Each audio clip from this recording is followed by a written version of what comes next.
হয়েছে ৭ই জানুয়ারির তথাকথিত প্রতারণামূলক নির্বাচনের পরে।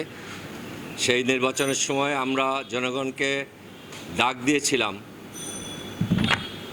যাতে তারা ভোট কেন্দ্রে না যান এবং তাদের ভোটাধিকার এই প্রতারণামূলক নির্বাচনে প্রয়োগ করে অবৈধ সরকার শেখ হাসিনাকে ন্যায্যতা দেন।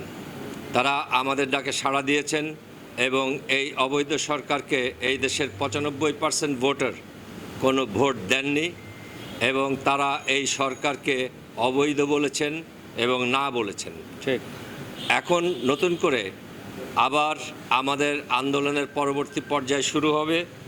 আমরা বিস্তারিতভাবে আমাদের পূর্ববর্তী কার্যক্রমগুলি পর্যালোচনা করেছি। ভবিষ্যতে আমরা কিভাবে এগোবো সে ব্যাপারে আলোচনা হয়েছে এবং এটা নিয়ে আরও বিস্তারিত আলোচনার সুযোগ আছে বলে আমরা একমত হয়েছি।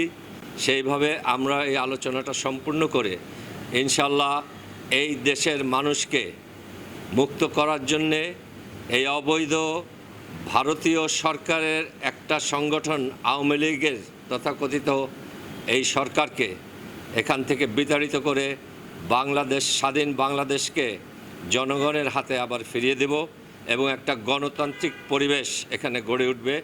আমরা সেই আশায় এই আলোচনা আজকে করেছি এবং ভবিষ্যতেও এটা চূড়ান্ত রূপ নেবে ইনশাল্লাহ আর কিছু আলোচনার পরে।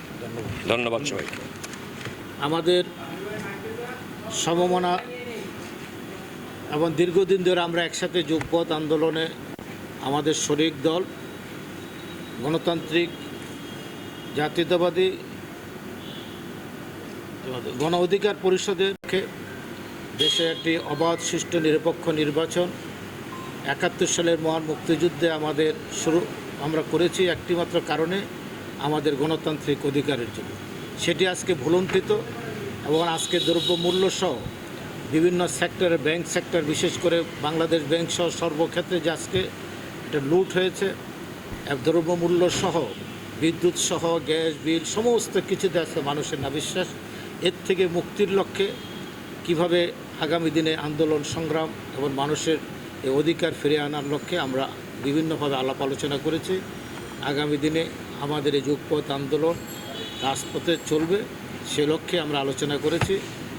অতএব আজকে এখন আপনাদের সামনে সে লক্ষ্যে সংক্ষিপ্ত আকারে আমাদের গণ অধিকার পরিষদের আহ্বায়ক কর্নেল মিয়া মশিউজ্জামান আপনাদের সামনে